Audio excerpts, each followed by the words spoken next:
Em janeiro de 1947, o corpo mutilado de Elizabeth Short, a jovem conhecida como Dália Negra, foi encontrado numa rua deserta de Los Angeles. Um crime brutal que chocou o mundo, envolto em segredos, silêncio e uma investigação cheia de reviravoltas obscuras. Sob a perspectiva do policial responsável pelo caso, você vai mergulhar nos bastidores de uma das investigações mais perturbadoras da história, repleta de pistas apagadas, telefonemas sinistros e uma imprensa faminta que transformou a vítima em lenda, mas escondeu a verdade. Prepare-se para uma jornada profunda, que vai desafiar tudo o que você acredita sobre justiça, mistério e poder.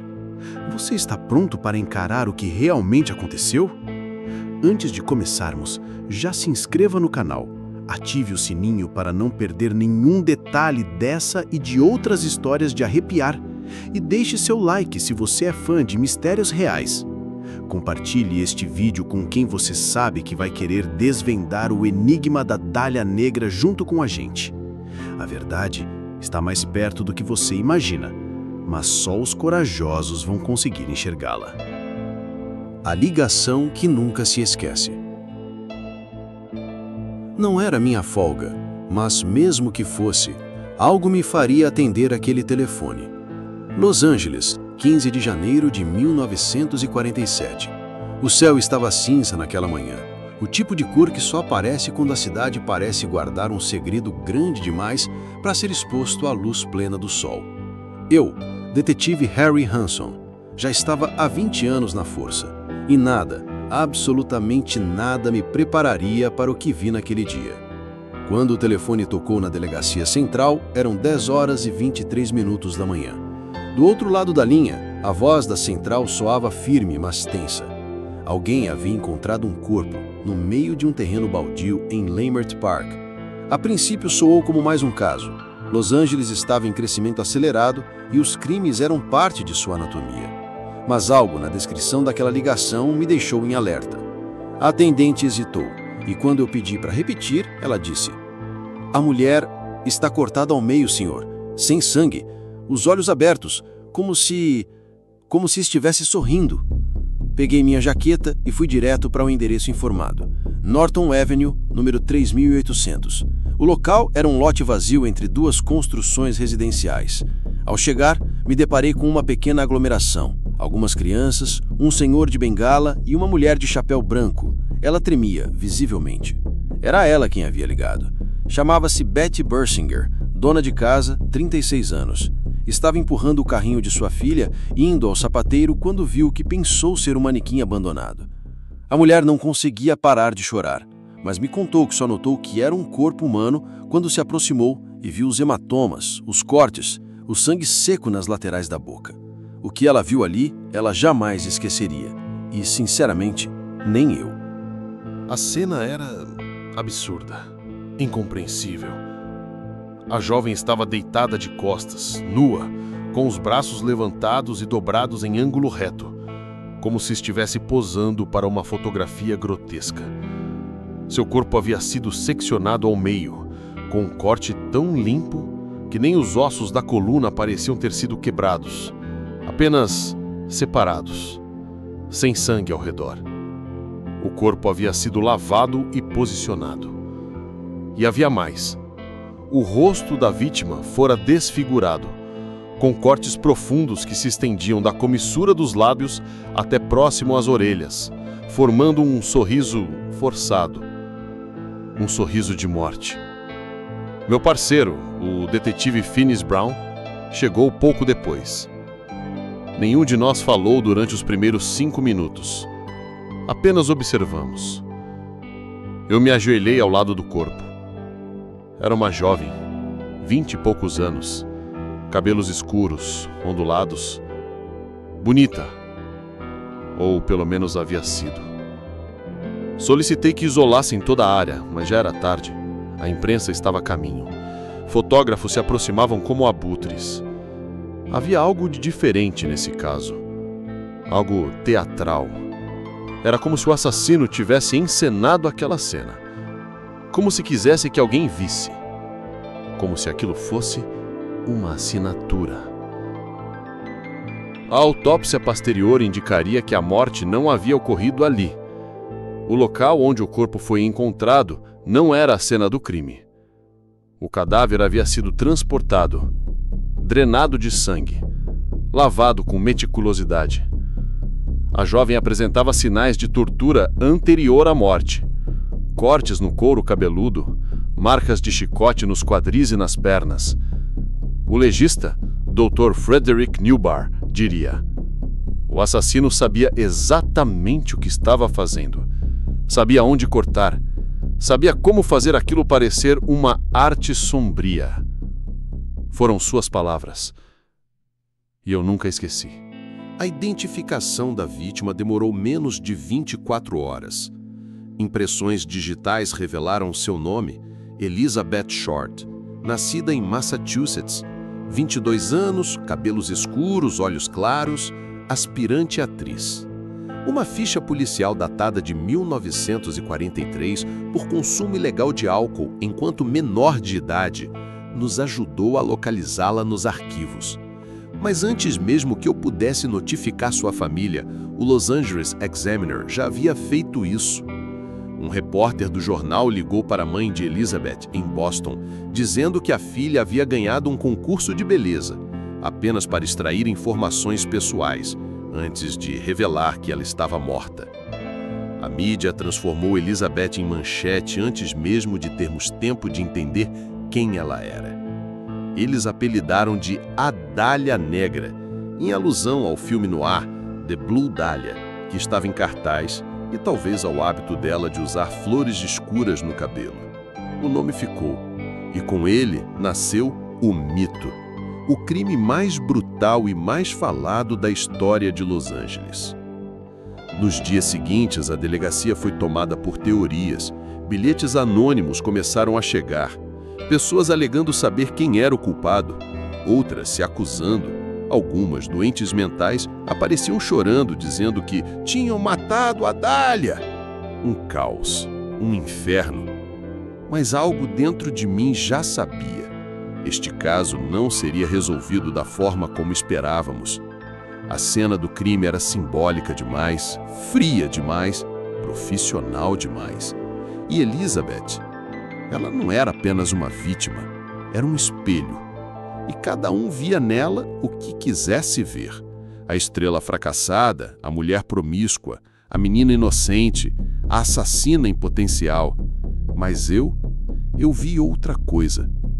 Algo nos olhos dela, mesmo mortos, como se ela estivesse pedindo para não ser esquecida. Encerramos a cena às 16h41. O corpo foi levado. A terra revolvida, as crianças dispersadas, mas o silêncio que ficou naquele terreno era diferente, como se ele ainda estivesse ouvindo. Naquela noite, não dormi. Fiquei no arquivo, lendo relatórios, observando as fotos e ouvindo, repetidamente, a gravação do depoimento de Betty Bersinger, a mulher da calçada. Eu pensei que fosse um manequim. Mas quem deixaria um manequim ali daquele jeito? Boa pergunta. Quem, afinal, faria aquilo com alguém? E por quê? Um nome, 1000 máscaras. Todo mundo conhecia Elizabeth Short, mas cada um conhecia uma versão diferente dela. Los Angeles é uma cidade de 1000 rostos e, às vezes, de 1000 mentiras também. Nos dias seguintes ao assassinato, meu trabalho era entender quem havia sido Elizabeth Short, além do corpo no terreno baldio. Porque para encontrar seu assassino, eu precisava conhecer a vítima, suas escolhas, seus caminhos, seus segredos. O que encontrei foi um labirinto de identidades, nenhuma igual à outra. Comecei pelo básico, o prontuário. Elizabeth tinha 22 anos. Nascida em Boston, Massachusetts, em 29 de julho de 1924. Quinta filha de Cleo e Phoebe Short. O pai havia abandonado a família durante a Grande Depressão, deixando o carro estacionado em uma ponte como sinal de suicídio. Só que anos depois, ele apareceu, vivo. Tinha começado uma nova vida na Califórnia. Elizabeth, ainda adolescente, sofria de problemas respiratórios graves, o que a levou a se mudar para climas mais quentes, inicialmente para a Flórida e depois para a Califórnia. Aos 19, foi detida em Santa Bárbara por consumo de álcool sendo menor de idade. A foto tirada na delegacia naquela ocasião foi a primeira imagem que vi de seu rosto ainda vivo.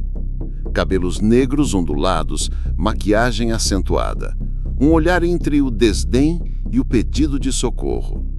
Aquilo me chamou a atenção. Entrevistar as pessoas que a conheciam tornou-se prioridade. E foi aí que tudo começou a se confundir. A primeira pessoa com quem falei foi uma amiga com quem Elizabeth dividiu um quarto temporariamente em Hollywood. O nome dela era Dorothy French. Trabalhava como bilheteira em um cinema local. Dorothy disse que Elizabeth era educada, porém instável. Chegava em casa tarde, chorava sozinha no banheiro. Tinha um caderninho onde rabiscava nomes e frases, às vezes em código, outras vezes apenas palavras soltas. Ela vivia no mundo dela, me disse, mas sempre falava que estava prestes a ser descoberta, como atriz. Naquela mesma semana, entrevistei um ex-namorado, um aspirante a músico, chamado Gordon Ficklin. Ele conheceu Elizabeth em Long Beach, onde ela trabalhava em cafeterias. Gordon descreveu Elizabeth como alguém apaixonada por fardas. Disse que ela frequentemente se envolvia com militares. Até no caderno dela encontramos cartas trocadas com oficiais da Força Aérea. Um deles, inclusive, havia morrido em combate pouco tempo antes do assassinato. Elizabeth falava dele como se fosse seu noivo, mas a família do rapaz negava qualquer envolvimento sério. Ficou claro que Elizabeth criava versões próprias da realidade e cada pessoa com quem falávamos conhecia uma Dália diferente. Alguns a viam como doce e frágil, outros como fria e manipuladora. E então veio a informação mais estranha. Elizabeth mentia sobre sua origem com frequência. Às vezes dizia que era de Chicago, outras de Portland. Dizia que já tinha feito filmes, que tinha um empresário. Mas nada disso se confirmava. Ela gostava de estar rodeada por homens, sim, mas raramente dormia com alguém. Amigos diziam que ela seduzia, depois desaparecia. Havia um mistério em torno dela que não era apenas charme, era defesa. Na delegacia, um policial mais velho comentou comigo: essas meninas que vêm para Hollywood ouviram estrelas, ouviram histórias de crime. Na hora achei insensível, mas depois entendi que ele estava certo. Embora da forma errada, Elizabeth não virou estrela, virou símbolo. E símbolos são moldados por quem os conta. Fomos até a pensão onde ela morava por último. Um prédio modesto na Flower Street. O quarto estava vazio. Na gaveta encontramos um batom, uma escova, um broche em forma de rosa negra e um bilhete amassado que dizia apenas: me encontre na esquina da 7ª. Não se atrase desta vez. A caligrafia era de um homem. Nunca conseguimos identificar quem. Enquanto isso, a imprensa fazia seu próprio retrato dela. Uma jovem promíscua, envolvida com gangsters, atrizes decadentes e médicos ricos. Nenhuma destas histórias se provava verdadeira, nem completamente falsa. Era como se Elizabeth tivesse criado camadas ao seu redor, não apenas para se proteger, mas para desaparecer dentro delas. Em uma das entrevistas, um gerente de boate afirmou que Elizabeth frequentava o local com frequência, mas nunca gastava dinheiro. Sempre aparecia acompanhada de homens diferentes, sorrindo, bebendo Coca-Cola com gelo, nunca álcool, e desaparecia antes da meia-noite. Segundo ele, ela sabia como ser notada, sem dizer uma palavra. Quanto mais escavávamos, menos certeza tínhamos de quem ela era. Mas havia uma constante. Elizabeth estava sem rumo.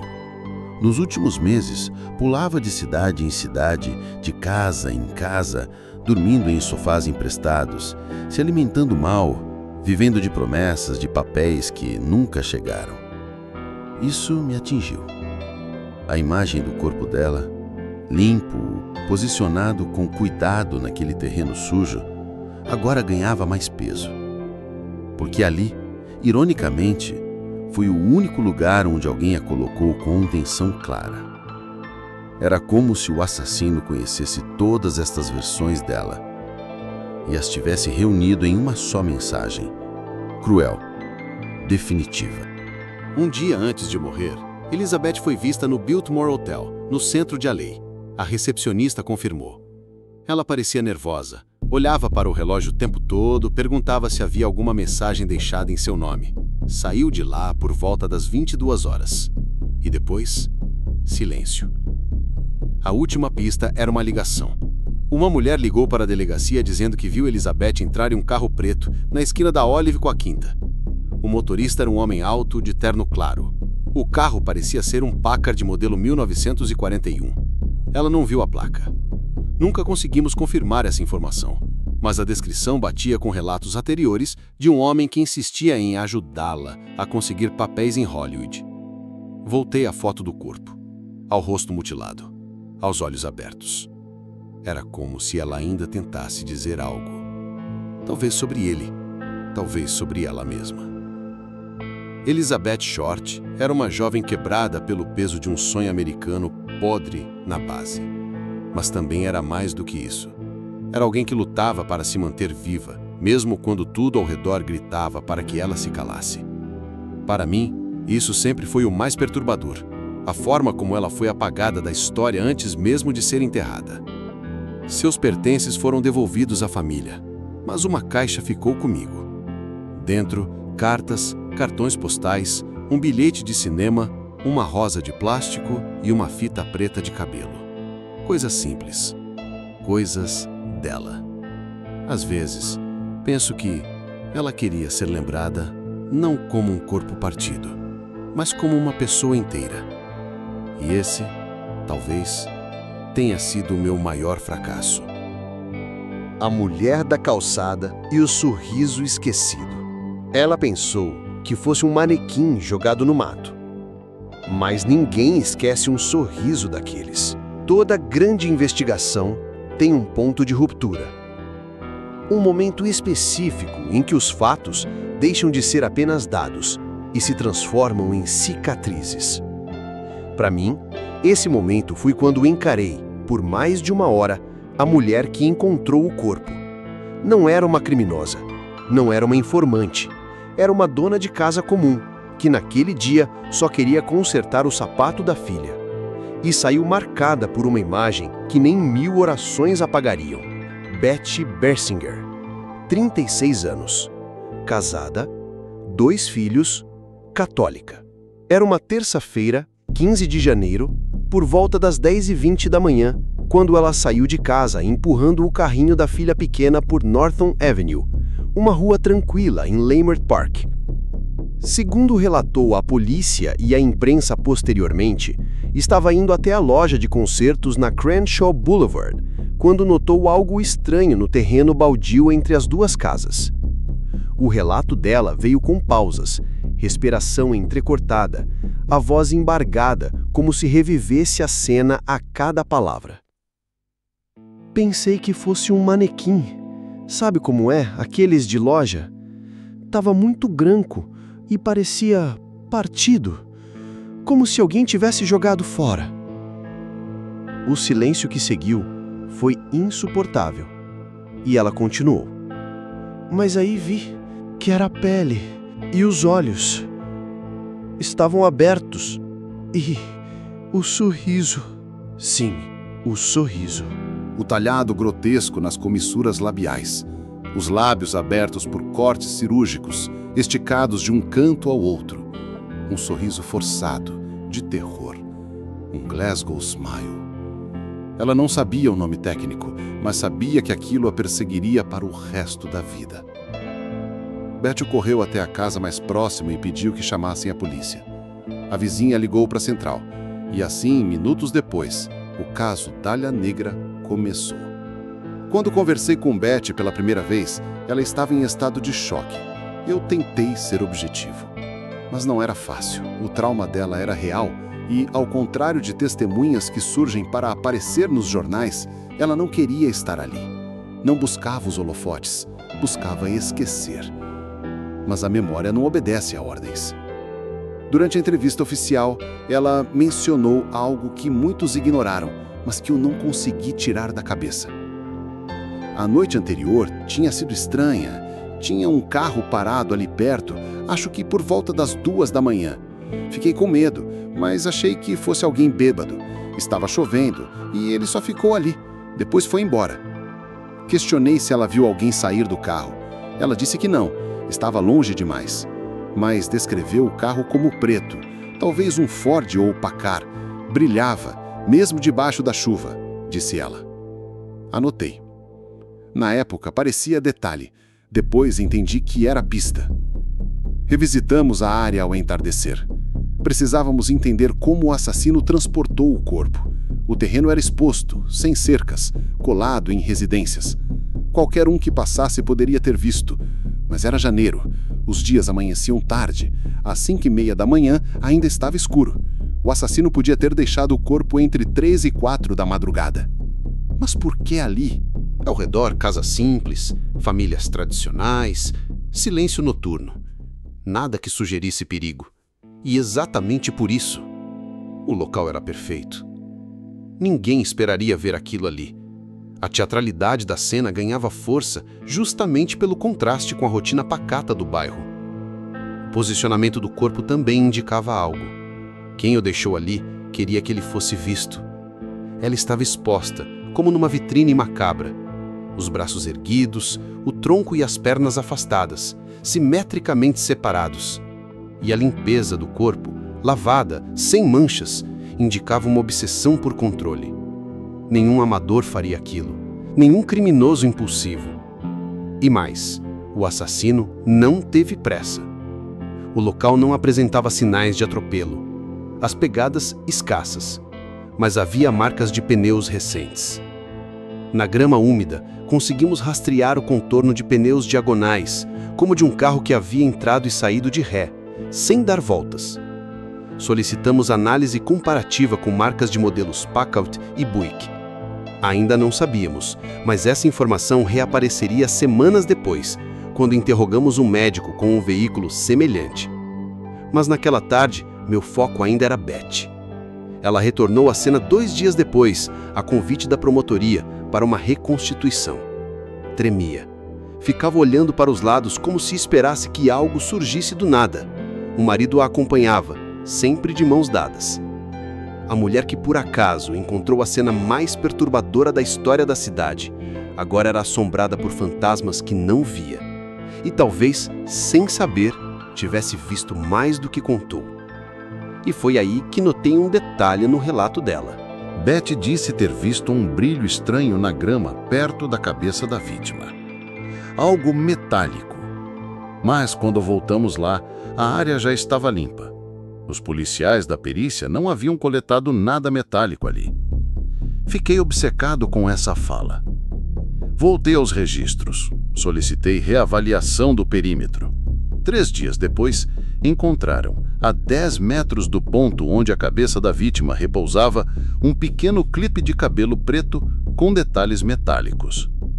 O objeto não continha sangue, mas parecia pertencer ao estilo de acessórios que Elizabeth usava. Pode ter caído? Pode. Pode ter sido plantado? Também. Mas a possibilidade de ter sido removido por alguém e descartado depois ali perto me assombrou. Voltei a procurar Betty. Queria entender o que mais ela lembrava. Mas os médicos disseram que ela havia tido um colapso nervoso. Estava em casa, sob cuidados.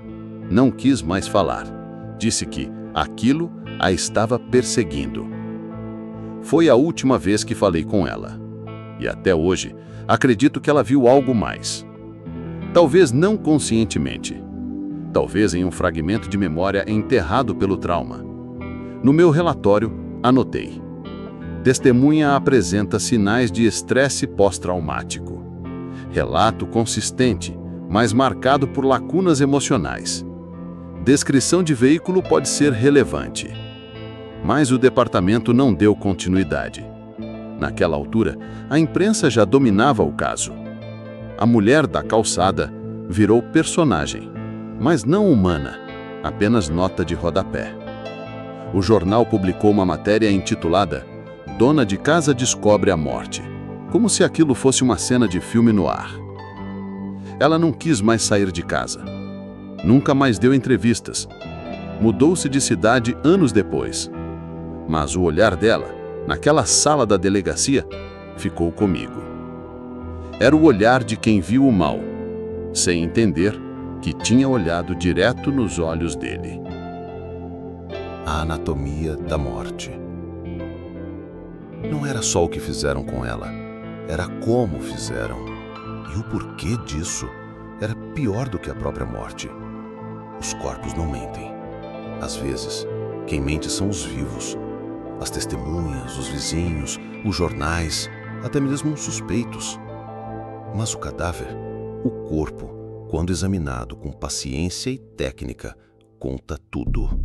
E no caso de Elizabeth Short, ele gritou por justiça desde a mesa fria da sala de autópsia. 2 dias depois da descoberta do corpo, o Instituto Médico Legal de Los Angeles entregou o primeiro relatório preliminar. Eu já havia visto coisas ruins na carreira: tiroteios, espancamentos, mutilações. Mas aquilo era outra coisa. Aquilo era meticuloso, era cruel, era preciso. Elizabeth Short tinha sido seccionada ao meio na altura da cintura, com um corte limpo, transversal. O corte passou entre a 2ª e a 3ª vértebra lombar. O tipo de incisão realizada era conhecida no meio forense como hemicorporectomia, um procedimento cirúrgico extremamente raro, utilizado em ambientes hospitalares apenas em casos de câncer terminal ou trauma irreversível. Era uma operação que exigia conhecimento técnico detalhado da anatomia humana. O legista, Dr. Frederick Newbar, descreveu assim: o autor sabia exatamente onde cortar para não danificar as vísceras, evitar o sangramento em excesso e manter a integridade estrutural do corpo. Ele cortou ligamentos com precisão. Isso não é algo que se aprende num beco, é coisa de cirurgião. Esse detalhe mudou o rumo da investigação. Se antes pensávamos em um criminoso impulsivo, agora lidávamos com alguém disciplinado, estudado, frio. E pior, alguém que queria enviar uma mensagem. A lista de ferimentos era longa e angustiante. Elizabeth apresentava diversas marcas de agressão física, especialmente no rosto e nos seios. Havia sinais de lacerações causadas por chicotes ou cabos finos em várias partes do corpo. Cortes nos lábios, o tal sorriso forçado, que se estendia até quase as orelhas, feito com lâmina afiada, provavelmente navalha ou bisturi. As marcas mostravam que ela ainda estava viva durante parte do processo de mutilação. Ela sofreu por horas, disse o Dr. Newbar, me olhando nos olhos. Mas não gritava. A garganta não tem arranhões. A voz dela foi calada antes. A causa oficial da morte foi hemorragia cerebral provocada por traumatismo craniano. Em termos simples, ela levou uma pancada forte na cabeça, provavelmente com algum objeto contundente, como um cacetete, uma alavanca ou cabo de um instrumento cirúrgico. Após isso, o corpo foi drenado completamente de sangue. Drenado, lavado, posicionado. Era como se o assassino estivesse organizando uma obra, mas não de arte, de horror. O corpo foi banhado em água fria e possivelmente água sanitária. Não havia um pingo de sangue, nenhum tecido residual, nenhuma impressão digital preservada, nem sequer marcas de dedos ou mãos no corpo. Era como se ela tivesse sido embalsamada por alguém que queria apagar qualquer traço humano do ato. A única pista forense que conseguimos foi um tufinho de cabelo escuro encontrado entre os dedos da mão esquerda dela, como se tivesse tentado se defender ou segurado com força os próprios fios num momento de dor. Solicitamos análise microscópica e o laboratório confirmou. Era dela mesma. Uma espécie de espasmo final, um gesto de desespero, uma âncora de si. Enquanto o departamento reunia os dados, eu me debrucei sobre os padrões. Fiz questão de visitar 2 hospitais da região e entrevistei 3 professores de anatomia da USC. Queria saber quantas pessoas naquela cidade sabiam realizar um corte tão limpo, tão exato como o que separou Elizabeth em 2 partes. A resposta foi ainda mais assustadora. Mais do que você imagina. Médicos, veterinários, estudantes avançados, cirurgiões militares, dentistas especializados em cirurgias faciais. Esse tipo de técnica não é raro entre os profissionais certos. A lista de suspeitos aumentou, mas a certeza de que lidávamos com alguém que vivia acima de qualquer suspeita também. A imprensa já havia espalhado o apelido Dália Negra pelas bancas, mas o que quase ninguém sabia era que a ferida mais simbólica, o sorriso esculpido no rosto, não foi o que a matou. Foi a assinatura, o selo final. Comecei a acreditar que o crime era ritualístico. A organização da cena, a limpeza, o corpo colocado com simetria, como se estivesse em exposição. Os braços erguidos, como em rendição. O olhar para o céu. A boca rasgada num sorriso sarcástico. Aquilo não era apenas um assassinato. Era um recado. Mas recado para quem? Descobrimos que na noite anterior ao crime, Elizabeth havia estado com alguém. Testemunhas contradiziam horários, mas uma garçonete de um restaurante na Wilshire disse que a viu conversando com um homem de terno claro. Ele parecia elegante demais para ela, comentou. E acrescentou. Ela estava nervosa. Repetia que precisava de um favor, que era a última chance. E ele só sorria. A autópsia também revelou outro detalhe perturbador. Fragmentos de celofane em suas narinas. A análise do material revelou partículas de cinzas. O legista sugeriu que, talvez, o assassino tenha encapuzado Elizabeth, prendendo-a com celofane ou algo similar, enquanto queimava cigarros ou incensos. Ou então, talvez tenha fumado sobre o corpo. Um gesto casual, um ritual sádico. Solicitei que fosse feito um molde de gesso do crânio da vítima para estudo da fratura. Com ele, a perícia determinou que o golpe na cabeça foi feito com força média, da esquerda para a direita. Isso sugeria um agressor destro, adulto, com controle do movimento. Poucos dias depois, uma correspondência chegou à redação do Los Angeles Examiner. Dentro estavam documentos pessoais de Elizabeth, sua certidão de nascimento, cartões de visita, fotos e um pequeno caderno. Tudo limpo com gasolina, sem impressões digitais. E junto dos objetos, um bilhete. Aqui estão os pertences de Elizabeth Short. Aproveitem, o vingador da Dália Negra. Era o primeiro contato direto do assassino com o público. Na delegacia, montamos um centro de triagem só para analisar os bilhetes e cartas que começamos a receber. Mais de 50 pessoas se apresentaram dizendo ter matado Elizabeth, mas nenhuma das confissões se sustentava por mais de 10 minutos de interrogatório. Enquanto isso, o cadáver dela estava prestes a ser liberado. Na noite anterior ao enterro, visitei o necrotério sozinho. Olhei para o rosto reconstruído com cera e maquiagem pálida.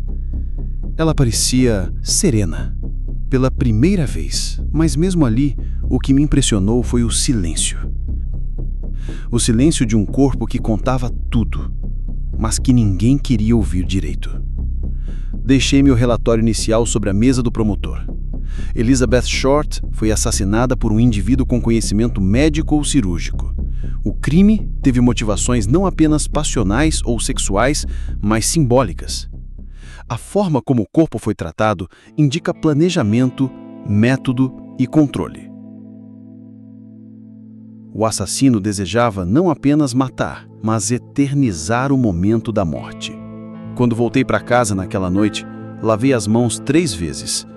E mesmo assim, ainda sentia o cheiro do formol, da cera, do silêncio.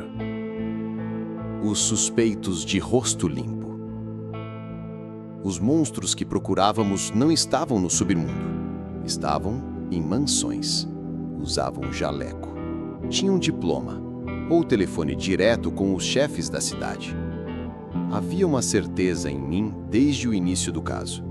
Esse crime não foi cometido por um amador. O corte cirúrgico, a drenagem precisa, a manipulação do corpo, a forma como tudo foi limpo, orquestrado, exibido. Nada ali foi feito com pressa ou desespero.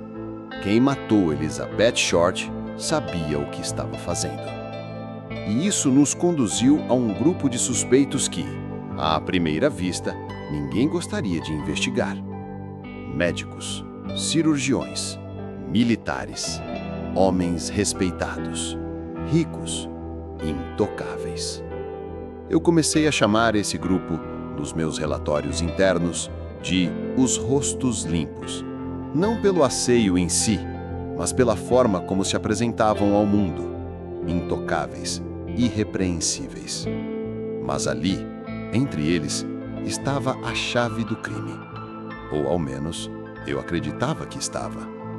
Nossa primeira pista concreta veio de um ex-colega da vítima, que entregou um nome: Dr. George Hodel. Médico cirurgião, especialista em doenças venéreas, dono de uma clínica clandestina em Hollywood. Filho de imigrantes russos, culto, bilíngue, excêntrico e, segundo relatos, perigoso. George Hodel tinha antecedentes de abuso. Foi investigado por estupro da própria filha, Tamar, anos antes. Nunca foi condenado. O caso sumiu nos corredores do tribunal, abafado por depoimentos misteriosamente modificados. Mas o histórico dele não era segredo entre alguns policiais da Divisão de Moralidade. A questão é que Hodel era próximo de figuras poderosas. Tinha conexões com juízes, donos de jornais e políticos de Los Angeles. Era colecionador de arte surrealista, amigo pessoal de Man Ray e de outros nomes do movimento. Sua casa, na Franklin Avenue, era uma mansão em estilo maia, sombria e isolada, com salas sem janelas, tetos altos, escadas secretas e portas escondidas. O lugar parecia mais um altar pagão do que um lar. Começamos a vigiá-lo discretamente. Reunimos relatos. Uma ex-namorada dele afirmou que ele costumava falar de formas de se livrar de um corpo. Outra disse que ele a cortava durante o sexo e ria enquanto ela chorava. Uma ex-enfermeira contou que o viu manuseando órgãos preservados que guardava em frascos no porão. Mas o mais chocante ainda estava por vir. Recebemos autorização, após muita insistência, para instalar grampos telefônicos na residência de Hodel. Era arriscado, ele tinha contatos dentro da própria polícia. O mandado foi mantido em sigilo. Instalamos os equipamentos e começamos a gravar. Por semanas ouvimos banalidades, chamadas com advogados, conversas sobre exposições, sobre a guerra, sobre política, até que, numa madrugada, ele começou a falar sozinho. Não sabíamos se estava bêbado ou sob efeito de drogas, mas ele dizia frases soltas, intercaladas com risos abafados. Suponhamos que eu tivesse matado a garota. Ninguém conseguiria provar. O corpo, cortado ao meio, foi uma boa jogada. A polícia não tem nada, absolutamente nada. As fitas foram enviadas para a transcrição. Quando levei ao promotor, o homem simplesmente me encarou. Isso não é confissão, é delírio, sem contexto, sem provas. Não conseguíamos mandado. E pior, alguém vazou para Hodel que ele estava sendo vigiado. Dias depois, ele fugiu para a Ásia. Nunca mais conseguimos colocá-lo sob interrogatório direto. Ele permaneceu como suspeito número 1, mas oficialmente intocado. E ele não foi o único. Outro suspeito era um médico militar reformado chamado Dr. Walter Bailey. O interessante era o seguinte: Bailey morava a poucas quadras do local onde o corpo foi deixado. E mais perturbador, sua ex-esposa era amiga da mãe de Elizabeth. Bailey morreu pouco depois do crime, de causas naturais. Mas seus registros mostravam um comportamento errático no fim da vida. Possuía conhecimento anatômico suficiente e sofria de problemas mentais nos últimos anos. A conexão era tênue, mas estranha. Mais um nome surgiu: Mark Hansen, dono do Florentine Gardens, uma casa noturna famosa em Hollywood. Era um dinamarquês elegante, dono de metade dos negócios na Sunset Boulevard. Elizabeth havia morado na casa dele por um período curto, numa espécie de favor temporário. Ele dizia tratá-la como filha, mas testemunhas afirmaram que ele se insinuava sexualmente para ela e que ela o rejeitava. Nos arquivos da polícia, Hansen foi registrado como colaborador voluntário. Ajudou com informações sobre os últimos passos da vítima. Mas, no fundo, todos sabíamos. Ele sabia mais do que dizia. Um ponto importante: os pertences enviados à imprensa após a morte de Elizabeth estavam, inicialmente, na casa de Hansen. Fotografias dela, cartões, agendas. Como o assassino teve acesso àquilo? Coincidência ou proximidade íntima com o dono da casa? Hansen nunca foi indiciado. Nunca houve provas. Mas seu nome está gravado no meu caderno de capa preta até hoje. A frustração aumentava a cada dia. A imprensa continuava alimentando o monstro. O caso virava espetáculo. Teorias malucas surgiam a cada esquina. Culto satânico, conspiração do FBI, crime passional entre atrizes. Mas o que eu via era mais simples e mais cruel. O assassino era alguém acima de qualquer suspeita. Um homem respeitado, rico, com acesso. E talvez com amigos em lugares altos o bastante para abafar qualquer investigação. Na delegacia começaram a me chamar de paranoico. Me disseram para deixar o caso esfriar. Você tá vendo fantasmas, diziam. Mas os fantasmas não saíam da minha cabeça. Eles tinham nome, endereço, diploma e, ironicamente, ficha limpa. O caso Dália Negra foi, pouco a pouco, sendo engavetado. Nunca oficialmente encerrado, mas empurrado para o limbo. Os suspeitos permaneceram livres. Alguns morreram, outros fugiram. E eu fiquei com os nomes, com os áudios, com a raiva. Porque quando os rostos são limpos demais, você precisa olhar mais fundo. Às vezes, os maiores monstros usam jaleco branco. A mídia e a morte. Elizabeth não foi apenas assassinada. Ela foi devorada. Primeiro por um homem, depois por uma cidade inteira faminta por manchetes. Não demorou muito para eu perceber que a imprensa estava menos interessada em descobrir quem matou Elizabeth Short e mais interessada em vender quem ela poderia ter sido. Com menos de 24 horas após a descoberta do corpo, os jornais já haviam dado à vítima um novo nome. Um nome que ecoaria pelos séculos seguintes, transformando um cadáver em ícone. A Dália Negra. A origem do apelido, até hoje, é incerta.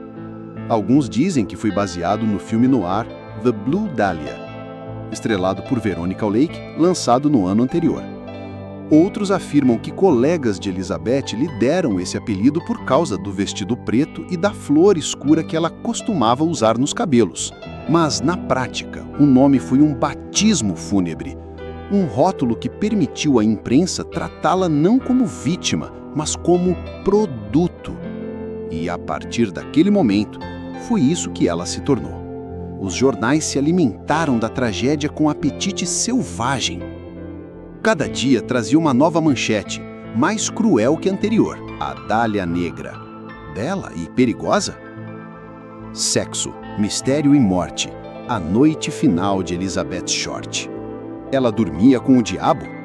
Atriz ou prostituta? quem era a verdadeira Dália Negra. A redação do Los Angeles Examiner foi a primeira a ultrapassar todos os limites. Eles conseguiram acesso às impressões digitais da vítima antes mesmo de nós confirmarmos a identidade para a família. Mais do que isso, ligaram para a mãe de Elizabeth, fingindo que a filha havia vencido um concurso de beleza apenas para arrancar informações pessoais. Quando a mãe entregou detalhes íntimos, hábitos, lugares frequentados, amizades, o repórter então revelou: na verdade, sua filha foi encontrada morta esta manhã, foi assassinada.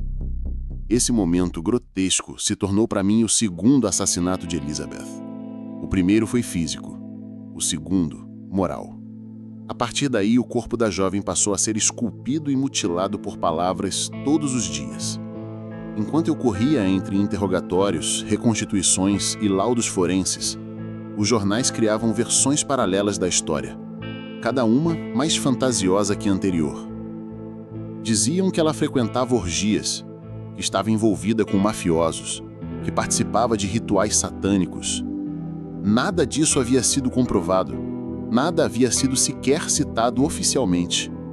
Mas para o público sedento por horror, a verdade era irrelevante. A foto do corpo, aquela da Norton Avenue, foi publicada em quase todos os jornais sensacionalistas da cidade. Em algumas versões, os editores desfocavam o rosto, em outras, aumentavam o contraste, tornando o sorriso ainda mais grotesco. A manchete mais nojenta que vi dizia: "A última risada da Dália", e tinha uma seta apontando para os cortes nas comissuras labiais. Foi aí que compreendi. A investigação estava sendo minada de dentro e de fora. Enquanto tentávamos seguir pistas, a imprensa plantava versões falsas, criava suspeitos fantasmas e até encorajava confissões inventadas.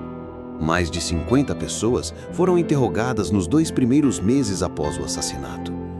A maioria delas influenciadas por algo que viram num jornal. Uma mulher afirmou ter visto Elizabeth em Las Vegas, viva. Um veterano de guerra confessou o crime, dizendo ter feito justiça divina. Um jornalista do Herald Express chegou a escrever uma matéria detalhando a suposta última noite da vítima, com base em uma fonte anônima que, descobrimos depois, nem existia. Mas o golpe mais baixo foi o que ocorreu no dia 24 de janeiro de 1947. Uma carta chegou à redação do Los Angeles Examiner, composta de letras recortadas de revistas e jornais, dizendo: "Aqui estão os pertences da Dália. Aproveitem, mais virão. A diversão está só começando." Dentro do envelope estavam o certificado de nascimento de Elizabeth, cartões de visitas, fotografias pessoais e um caderninho preto. Tudo estava cuidadosamente lavado com gasolina para remover impressões digitais. Era, sem dúvida, um gesto do assassino.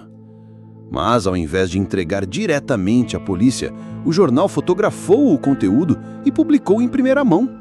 Quando finalmente recebemos os objetos, boa parte das evidências já havia sido manuseada, corrompida, comprometida pela vaidade jornalística. Eu não sou um homem sentimental. Nunca fui. Mas, naquela noite, eu rasguei um exemplar do jornal em pedaços e joguei no lixo. Pelo menos uma dúzia de pistas foram comprometidas por conta da exposição precoce. Testemunhas legítimas deixaram de aparecer com medo da repercussão. A figura de Elizabeth Short havia deixado de ser uma pessoa e virado um mito popular alimentado pela morbidez coletiva. Houve momentos em que pensei: será que o assassino está entre os que escrevem sobre ela? Será que ele ligava à noite, fingindo-se leitor indignado? Será que lia as próprias criações e sorria com o eco que provocava? A vaidade de um psicopata é insaciável, e a mídia oferecia o que ele queria: notoriedade. Talvez até gratidão. Alguns repórteres fizeram apostas.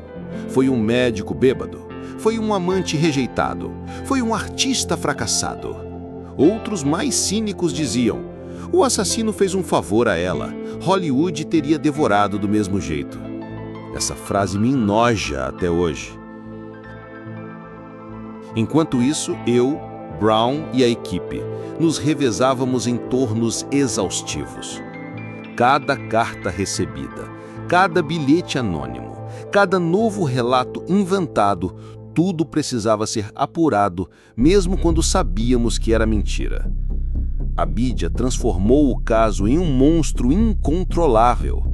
E como todo monstro, ele cresceu. Virou história, virou livro, virou filme, mas nunca justiça. Elizabeth foi enterrada em Oakland, com um caixão simples. Apenas a família, poucos amigos e um céu cinzento. Durante a cerimônia, um fotógrafo tentou se infiltrar com uma câmera escondida debaixo do paletó. Um policial o expulsou, mas ele conseguiu uma imagem. No dia seguinte, estampava a capa: Dália Negra, adeus à flor fatal. Éramos detetives, sim, mas também bombeiros, tentando apagar um incêndio que crescia com gasolina editorial. A cada nova matéria, a verdade se tornava mais distante e o assassino mais protegido. Porque o caos, senhoras e senhores, era exatamente o que ele queria. E a imprensa, mesmo sem querer, foi cúmplice. Telefonemas na penumbra. Você já atendeu o telefone e antes mesmo de dizer alô, sentiu que havia alguém do outro lado sorrindo do seu medo? As vozes começaram semanas após a publicação dos primeiros artigos sensacionalistas. Eram quase sempre à noite, sempre com o mesmo padrão: ligações curtas, silenciosas, sem número identificado. Uma respiração, um clique, às vezes uma risada abafada, outras vezes um sussurro que cortava a espinha como navalha. Vocês nunca vão me pegar. A princípio, tratamos como trote. Era comum em casos notórios. Havia sempre alguém querendo se aproveitar, se divertir com a tragédia alheia. Mas então, as ligações começaram a mencionar detalhes que nunca haviam sido divulgados. Informações que estavam apenas nos relatórios internos da investigação. Uma das primeiras ocorreu às 2h37 da madrugada. O telefonista da central me acordou em casa.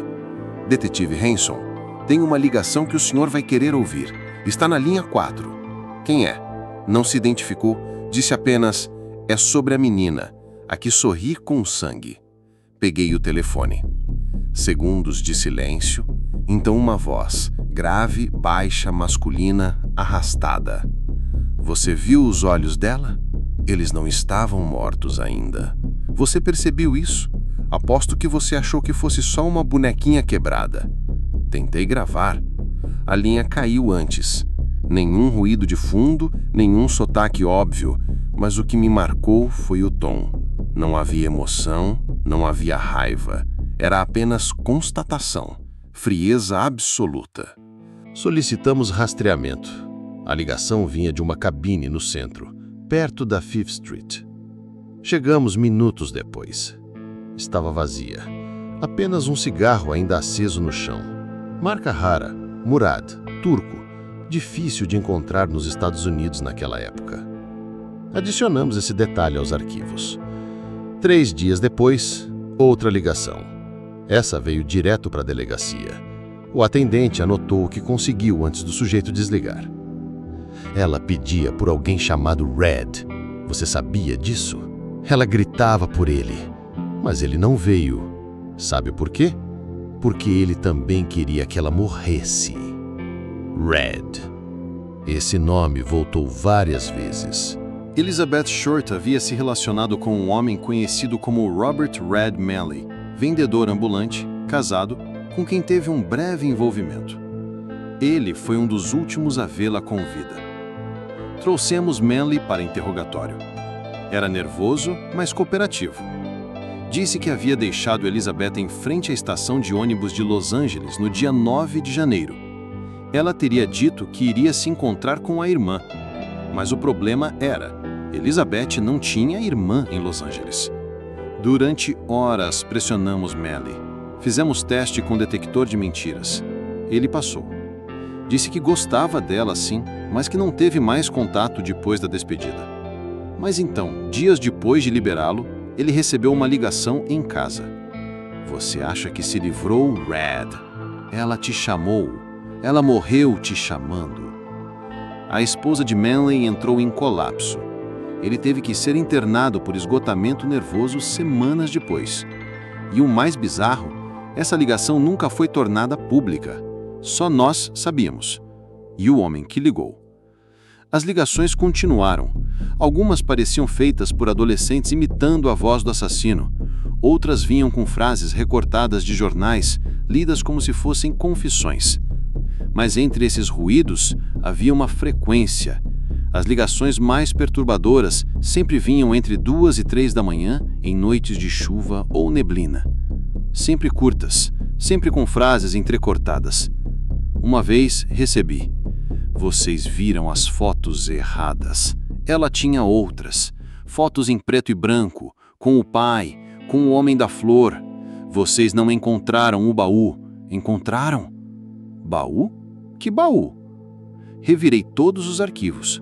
Havia menção nos pertences enviados pelo assassino de um álbum faltando, um pequeno estojo de couro com negativos. As fotos nunca foram encontradas. Havia a possibilidade de que o assassino tivesse guardado parte da vida dela como troféu. Contratamos um especialista em fonética forense, um professor de línguas e som da UCLA. Ele analisou as gravações feitas a partir do 4º dia de chamadas. Conclusão: voz masculina entre 35 e 45 anos. Sotaque leve da costa leste, sem hesitações. Pausas rítmicas como quem está lendo ou recitando de cabeça. Emocionalmente contido, quase como quem está se divertindo. Tudo batia com o perfil de George Hodel, mas ele já estava em Manila. Pedimos escuta da embaixada, nada autorizado.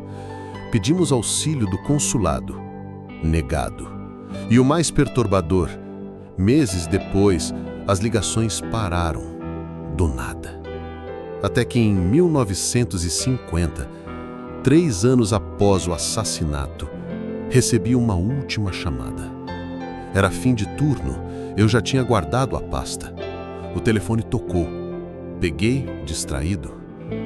Do outro lado, a mesma voz. Ela ainda me visita, sabe? Nos corredores, ela nunca fecha os olhos. Você devia vir vê-la. Ela está num lugar mais escuro agora. Quem está falando? Vocês não entenderam o recado. Eu fiz tudo limpo, cirúrgico, e vocês trataram como arte suja.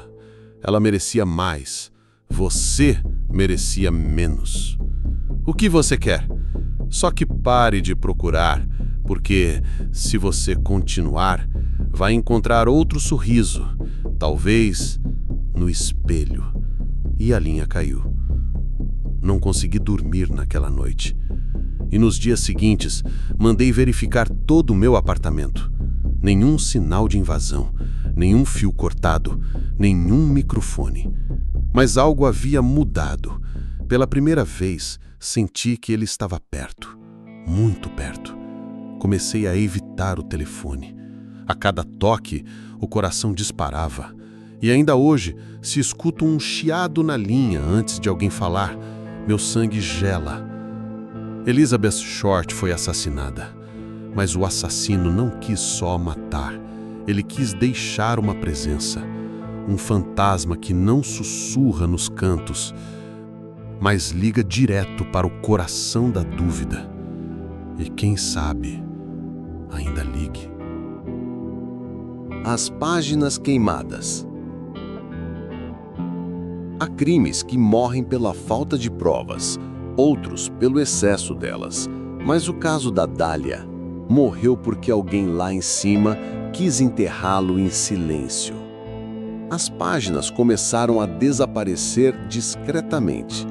No início, eram pequenos sumiços. Uma foto fora de ordem, uma ficha de interrogatório arquivada no lugar errado, uma assinatura ausente em um relatório de perícia. Com o volume de informações que circulava, até fazia sentido. Podia ser erro humano, desorganização típica de um caso com tanta repercussão. Mas quando somamos todos esses detalhes, o quadro que se formou foi perturbador demais para ser ignorado. Alguém estava apagando o caso por dentro. Os arquivos da Dália Negra ocupavam 2 gavetas de metal em nosso setor de homicídios. Pastas com fotos ampliadas, transcrições de escutas telefônicas, depoimentos, prontuários médicos, perícias psicológicas e registros das denúncias anônimas. Era uma montanha de papel que crescia a cada semana e, ironicamente, diminuía a cada mês. A primeira vez que percebi isso com clareza foi em julho de 1947, 6 meses após o crime. Estava procurando a segunda transcrição da conversa entre George Hodel e sua enfermeira particular, feita dias antes dele fugir para Manila. Lembro-me de ter lido esse documento no mês anterior. Lembro porque a enfermeira mencionava um porão e algo que ele escondia em potes. Mas agora, a transcrição havia sumido. Não estava na pasta 32, nem nas subsequentes, nem nos apêndices. Fui até o cartório interno, pedi acesso aos registros de movimentação dos documentos. Nada. Oficialmente aquele relatório jamais existira. Conversei com Brown, meu parceiro. Ele também lembrava da transcrição. Dissemos o mesmo. Ela existia, tinha assinatura, data, carimbo da polícia científica. Mas agora, sumira como fumaça. Isso foi só o começo. 2 semanas depois, notei que as fotos do corpo de Elizabeth tiradas no necrotério estavam incompletas. Aquelas feitas com o fluoroscópio, que revelavam fraturas antigas no quadril e nos pulsos. Esses detalhes eram importantes, indicavam um histórico de violência anterior ao assassinato, possivelmente abuso na infância ou juventude. Elas haviam sido retiradas do álbum e substituídas por cópias borradas, com contrastes alterados. As originais desapareceram. Então veio o mais alarmante. Uma pasta inteira desapareceu. Era a pasta de identificação B470781. Continha os depoimentos dos 3 soldados que afirmaram ter visto Elizabeth na noite de 14 de janeiro, acompanhada por um homem mais velho, de terno escuro, em um hotel de Long Beach. Esses soldados foram transferidos logo após deporem. O relatório deles estava assinado e protocolado. Quando pedi a pasta, me disseram que talvez estivesse com o tenente Callahan. Fui até ele. Callahan jurou que nunca a viu. Fui até a inspetoria. Lá, disseram que nem sabiam da existência desses depoimentos. E quando pedi os nomes dos soldados, os registros deles também haviam sido apagados. Alguém estava limpando tudo. Não com pressa, mas com método. Fiz uma lista com tudo que havia sumido até aquele momento. Transcrição da conversa entre George Hodel e a enfermeira. Fotografias internas do corpo, perícia do necrotério. Depoimentos dos 3 soldados. Análise de psiquiatra sobre comportamento ritualístico do assassino. Denúncia anônima indicando o envolvimento de funcionário público. Bilhetes enviados por um suposto ex-namorado de Elizabeth.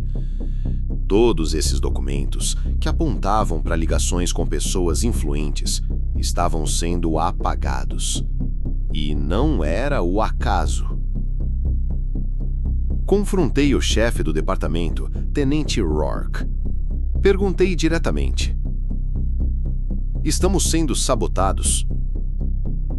Cuidado com o que você sugere, Hanson. A cidade está em chamas e não vamos jogar gasolina. Há olhos demais sobre nós. A política é sensível e os jornais querem sangue. Eu quero justiça, mesmo que doa. Às vezes, justiça demais vira caça às bruxas e ninguém quer queimar os amigos errados. Foi nesse dia que percebi. O caso Dália Negra tinha se tornado um problema político. Elizabeth Short havia se transformado num espelho do que Los Angeles escondia. Vaidade, corrupção, sexo, ambição e poder. E alguns desses nomes estavam nas agendas dela, nos cartões, nas fotos. Todos agora sumidos. Havia homens com reputação a zelar. e outros com muito a perder. A imprensa ainda nos pressionava, mas curiosamente certos jornais pareciam conformados com o silêncio oficial. Jornalistas que antes investigavam ferozmente passaram a publicar artigos genéricos, quase superficiais, como se tivessem sido instruídos a recuar. Lembro de uma reunião secreta, organizada por um repórter investigativo que confiava em mim. Ele nos revelou que havia recebido uma ligação anônima ordenando que parasse de investigar o nome de um cirurgião conhecido em Los Angeles. Ameaçaram a família dele, a esposa, os filhos. No dia seguinte, ele largou o jornal. Outro incidente me marcou profundamente. Recebi de forma anônima uma cópia em microfilme de uma das páginas que haviam sumido da investigação. Era um dos relatórios de depoimento original da jovem Tamar Hodel, filha de George. Nele, Tamar dizia que o pai tinha fantasias de cortar pessoas como em cirurgias, mas sem anestesia, porque queria ouvir os gritos. Ela tinha 14 anos quando disse isso. O juiz do caso declarou-a instável. O caso foi arquivado. Mas ver aquela página, mesmo fotocopiada, me fez tremer. Alguém tinha acesso aos arquivos originais. Alguém os retirava, copiava e guardava. Comecei a temer pelo destino do caso e pelo meu próprio. Notei que passavam a me observar demais na delegacia. Meus relatórios eram revisados 2 vezes. Meus horários de entrada e saída começaram a ser anotados. Um dos meus informantes foi encontrado morto num beco em Bunker Hill. Oficialmente, overdose, mas ele não usava nada. Eu sabia disso. Era um bêbado limpo. A cada nova tentativa de prosseguir, vinham mais barreiras. Provas sumiam, testemunhas desapareciam. Ordens superiores nos desviavam da linha de investigação. E então veio o ultimato. Hanson, o caso vai ser transferido para o arquivo. Há outros crimes ativos. E este já deu o que tinha que dar. Protestei. Escrevi um memorando de 19 páginas denunciando os sumiços, as interferências, as ordens incoerentes. Enviei ao promotor distrital. Nunca obtive resposta. 2 semanas depois, minha mesa foi deslocada. Meu parceiro transferido. Fiquei sem divisão, sem equipe, sem acesso aos arquivos. Mas eu ainda tinha cópias, algumas escondidas, outras memorizadas. Ainda sabia nomes, rostos, conexões. Ainda sabia o que Elizabeth deixou para trás, mesmo que tentassem apagar. A verdade estava lá, mas alguém queimava as páginas antes que o mundo pudesse lê-las. E eu, com minhas mãos cheias de cinzas, não sabia mais se lutava por justiça ou se lutava contra o esquecimento planejado. Porque, em Los Angeles, a justiça pode ser feita de papel. E o papel, quando incomoda demais, vira fumaça. Silêncio final. Há histórias que não se resolvem. Elas apenas se tornam mais silenciosas com o tempo. Era dezembro de 1954, quando dei minha última passada nos arquivos do caso Elizabeth Short. 7 anos haviam se passado desde aquela manhã em que recebi o chamado para 39th com Norton. Naquela época, eu ainda acreditava que todo crime podia ser resolvido, desde que se escavasse fundo o suficiente. Mas hoje eu sei que há verdades que foram feitas para nunca emergir, pelo menos não à luz do dia. Entrei no velho arquivo como um fantasma. O prédio havia mudado, os agentes também. Poucos lembravam da Dália Negra, e quem lembrava evitava falar. Os mais jovens falavam dela como uma espécie de lenda urbana, um mito policial para assustar recrutas ou encher páginas de tabloides esquecidos. Mas eu sabia. Eu vivia aquilo. Vi os olhos de Elizabeth no necrotério. Li cada linha das ameaças. Escutei vozes no telefone dizendo meu nome antes de desligarem. Isso não era lenda. Tirei do bolso um bilhete. Nele, escrito à mão, estava um número de identificação do último documento que restava no sistema. Dália 47, Eco, Sigma. uma cópia do depoimento original do Dr. George Hoddle antes dele desaparecer. Uma entrevista informal feita por mim e meu parceiro, antes que as autoridades declarassem que ele estava fora do radar. Aquela transcrição foi tida como extraviada, mas agora alguém dizia que ela ainda existia. Uma carta anônima recebida dias antes me instruía a procurá-la.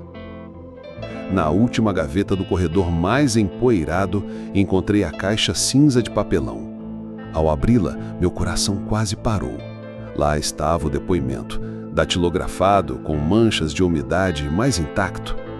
Hoddle não negava conhecer Elizabeth, não negava ter contato com pessoas influentes. E num trecho quase apagado, dizia algo aterrador. Ela sabia demais, mais do que podia suportar. Quando me ameaçou contar, eu avisei aos outros, e então ela foi calada. Essa confissão não estava nos arquivos do tribunal, nem nos relatórios policiais. Nunca foi usada como evidência. Nunca existiu, oficialmente. Voltei para casa com uma cópia escondida dentro do forro do meu casaco.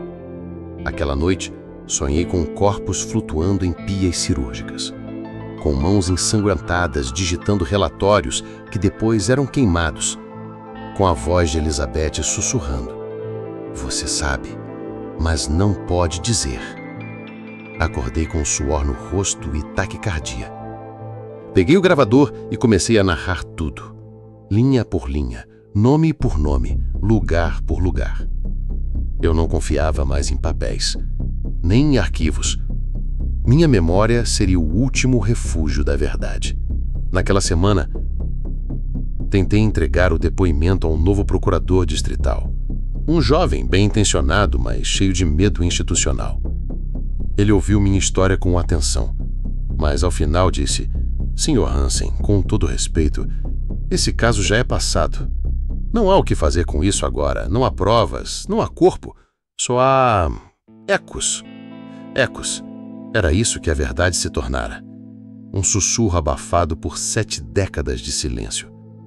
Pensei em divulgar tudo à imprensa, mas quem acreditaria num velho aposentado com papéis amarelados e acusações contra nomes já esquecidos?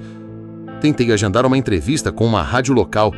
Disseram que o tema era sensível demais. Um podcast sobre crimes reais se interessou, mas quando mencionei nomes e documentos, cortaram contato sem explicações. Restou-me um gravador. E nele registrei tudo. Gravei 9 horas de memórias, fatos, conexões e perguntas sem resposta. Enviei cópias a 3 amigos de confiança. Pedi que, se algo me acontecesse, tornassem aquilo público. Semanas depois, fui seguido. Um carro preto, sem placas, aparecia nas mesmas ruas onde eu caminhava. Um telefonema tocou às 3 da manhã. Apague. Enterre o que sabe, ou será enterrado com isso. Não denunciei, não me escondi. Apenas esperei. Um mês depois, recebi um envelope com uma única foto. Elizabeth, ainda viva, olhando para trás como se tivesse escutado alguém chamando seu nome. No verso, escrito à mão: "Ela não descansará enquanto a verdade dormir." Coloquei a foto no quadro da sala, onde está até hoje. Os anos passaram. A cidade mudou. A rua onde encontraram Elizabeth virou um cruzamento anônimo, cercado de prédios e barulho. Mas ali, no concreto, ainda ecoa o silêncio do que não foi dito. Ainda vive o peso do que foi escondido. Hoje, aos 75 anos, olho para esse caso como quem observa uma ferida aberta que nunca cicatrizou. A Dália Negra não foi apenas uma vítima. Ela foi símbolo de algo maior. De uma cidade que se alimenta de beleza e destrói a inocência. De um sistema que protege os seus e apaga os incômodos. Ela morreu sozinha, dilacerada, exposta. E a verdade morreu com ela. Ou quase. Porque enquanto eu estiver respirando, essa história continuará viva. Mesmo que ninguém acredite, mesmo que ninguém ouça. Afinal, o silêncio também grita, e a Dália Negra ainda sussurra no escuro. Talvez alguém um dia escute, talvez um jovem detetive, curioso demais para obedecer às regras, decida reabrir essas caixas empoeiradas. Talvez um jornalista, cansado de manchetes mornas, encontre sentido nas fitas que deixei. Ou talvez você que me escuta agora entenda que há mais por trás desse mistério do que os livros ousaram contar. E se esse alguém for você, saiba que a verdade ainda está viva e espera para ser libertada. Pois no fim, talvez a justiça não venha em tribunais, mas sim na persistência de quem se recusa a esquecer, de quem insiste em lembrar, de quem mesmo no silêncio continua ouvindo. A dália não floresceu em vida, mas floresce hoje na memória dos que ousam escavar. E cada vez que essa história é contada, um pouco da verdade respira novamente. O som da verdade não é estridente, ele é sutil, cortante como uma lâmina oculta na escuridão. E é nesse som que mora a resistência. Se você escutou até aqui, então algo dentro de você reconhece que há mais, que sempre houve mais. A verdade nunca morre, apenas adormece, esperando ser chamada pelo nome. E o nome dela é Dália. Se esse caso te deixou tão impactado quanto a mim, não esqueça de se inscrever, ativar o sininho e deixar o seu like para ajudar o canal a trazer mais investigações reais como essa. E agora quero saber de você. Qual foi a parte mais chocante dessa história? Tem alguma teoria sobre o que realmente aconteceu com Elizabeth Short? Conta tudo nos comentários. Vamos juntos desvendar esse mistério que ainda assombra Los Angeles.